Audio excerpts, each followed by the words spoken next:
From translation, Net New English Translation. This 64th day of the year. Today we are reading passages Deuteronomy 17 to 20. Deuteronomy chapter 17, verses 1 to 20. Do not sacrifice to the Lord your God an ox or a sheep that has a defect or anything wrong with it. That is detestable to the Lord your God.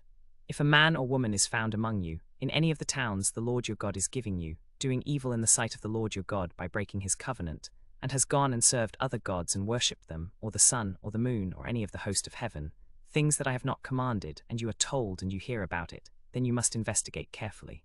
Indeed, if it is true and this detestable thing has been done in Israel, you must bring out to your gates that man or woman and stone them to death.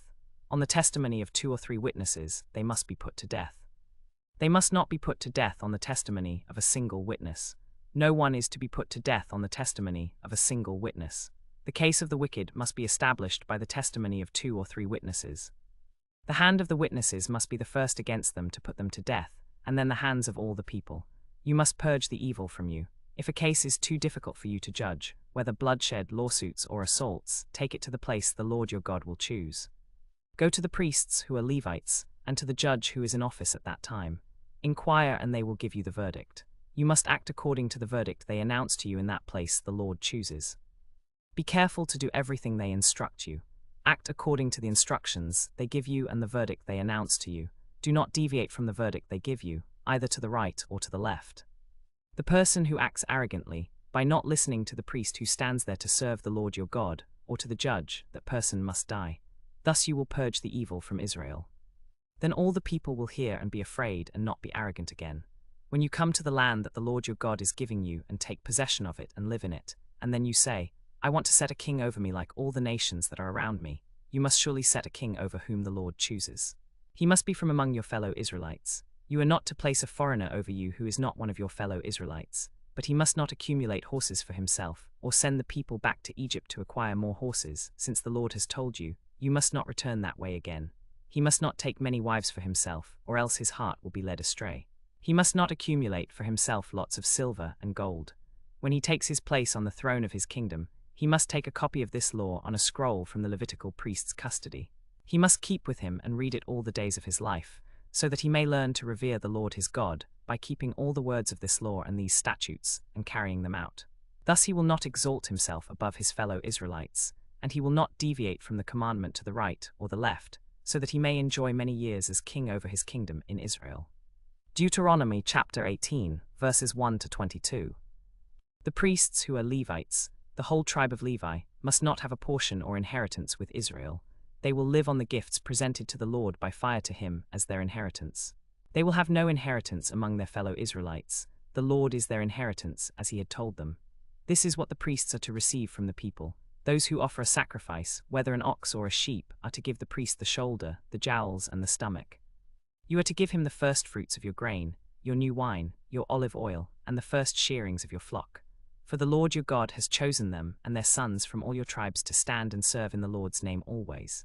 Now if a Levite comes from any of the towns throughout Israel where he is residing, and he comes with all his desire to the place the Lord chooses, he may minister in the name of the Lord his God, like all his fellow Levites who are serving there before the Lord. They will share equally in the benefits, even though they have received the offerings from the sacrifices presented to the Lord by fire. When you enter the land the Lord your God is giving to you, you must not learn to follow the abhorrent practices of those nations. There must not be found among anyone who burns his son or his daughter as an offering, anyone who practices divination, a soothsayer, an augurer, a sorcerer, a spellcaster, a consulter of the dead, a wizard, or a necromancer, for whoever does these things is abhorrent to the Lord. Because of these abhorrent practices, the Lord your God is driving them out from before you. You must be blameless before the Lord your God. For these nations whom you are about to dispossess listen to soothsayers and diviners, but as for you, the Lord your God does not allow you to do this. The Lord your God will raise up for you a prophet like me from among you, from your fellow Israelites. To him you must listen. This is exactly what you requested from the Lord your God at Horeb on the day of the assembly, when you said, I do not want to hear the voice of the Lord my God any more, or see this great fire any more, lest I die. The Lord said to me, what they have said is good. I will raise up a prophet like you for them from among their fellow Israelites. I will put my words in his mouth, and he will tell them everything I command him. I will personally hold responsible anyone who does not listen to my words that the prophet speaks in my name. But the prophet who presumes to speak a word in my name that I have not commanded him to speak, or who speaks in the name of other gods, that prophet must die. But you may say in your heart, how will we know the word the Lord has not spoken?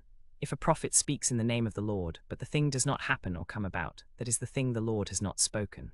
The prophet has spoken it presumptuously, you must not be afraid of him. But if a prophet speaks in the name of the Lord, and the thing does not happen or come about, that is the thing the Lord has not spoken. The prophet has spoken it presumptuously, you must not be afraid of him. Deuteronomy chapter 19, verses 1 to 21.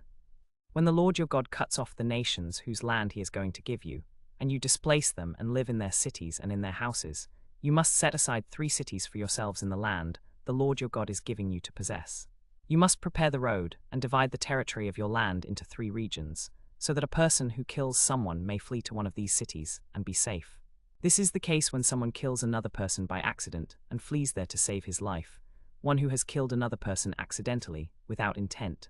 For example, suppose someone goes into the forest with his neighbor to chop wood, and he swings the axe to chop down a tree, but the head of the axe flies off the handle and strikes his neighbor and kills him. This person may flee to one of these cities so that he may save his life. Otherwise, the avenger of blood might pursue the killer in the heat of his anger and overtake him, since the way is long, and strike him dead, even though he was not deserving of death, since he was not at all hostile to the killer previously. Therefore I am commanding you, set apart 3 cities.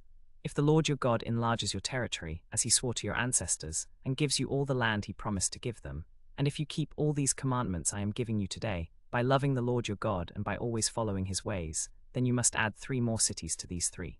Do not shed innocent blood, so that you do not bring guilt on the land the Lord your God is giving you as an inheritance.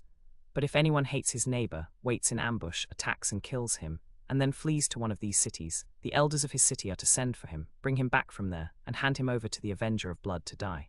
You must purge the guilt of innocent blood from Israel, so that things may go well for you. You must not move your neighbor's boundary marker, which those who have gone before you have set up, in the inheritance you are to receive in the land the Lord your God is giving you to possess. A single witness cannot establish a charge against a person for any sin that may be committed. A charge must be established by the testimony of 2 or 3 witnesses.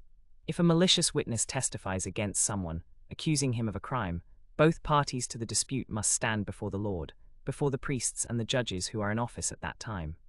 The judges must make a thorough investigation, and if the witness proves to be a liar, giving false testimony against his fellow man, then you must do to him just as he intended to do to his fellow neighbor. Thus you will purge the evil from among you. The rest of the people will hear and be afraid, and they will not be so arrogant in the future. This eye for eye, tooth for tooth, hand for hand, and foot for foot will show fairness to everyone. Deuteronomy chapter 20, verses 1 to 20. When you go out to battle against your enemies, and you see horses, chariots, and an army larger than your own, you must not be afraid of them, because the Lord your God, who brought you up from the land of Egypt, is with you.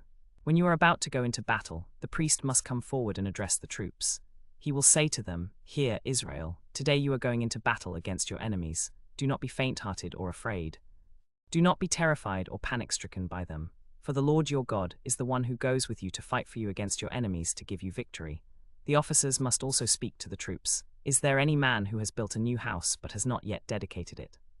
Let him go back to his house, lest he die in battle and another man dedicate it. Is there any man who has planted a vineyard but has not yet used its fruit? Let him go back to his house, lest he die in battle and another man use its fruit. Is there any man who has become engaged to a woman but has not yet married her? Let him go back to his house, lest he die in battle and another man marry her. The officers must also say, "Is there any man who is afraid and faint-hearted? Let him go back to his house, so that he might not make his fellow soldiers faint like him." When the officers have finished speaking to the troops, they must appoint commanders over them. When you approach a town to attack it, you must offer it terms for peace. If it accepts your terms for peace and opens its gates to you, then all the people found in it will become your forced laborers and will serve you. However, if it does not make peace with you, but wants to make war with you, then you must besiege it. When the Lord your God gives it over to you, you must kill every male with the sword. But the women, little children, livestock, and anything else in the city, all its plunder, you may take for yourselves as plunder. You may enjoy the spoils of your enemies that the Lord your God has given you. This is how you must treat all the distant towns that do not belong to these nearby nations. However, in the cities of these nations that the Lord your God is going to give you as an inheritance, you must not leave anything that breathes alive. You must utterly destroy them. the Hittites, Amorites, Canaanites, Perizzites, Hivites, and Jebusites, just as the Lord your God has commanded you, so that they may not teach you to follow all the detestable things they do for their gods, and so you do not sin against the Lord your God. When you are about to attack a town, you should not destroy its trees by swinging an axe against them, because from them you can get food for yourself. You must not cut them down. Are the trees in the field human, that you should besiege them? You may destroy only the trees that you know are not for food, and cut them down to build siege works against the city that is making war with you, until it falls.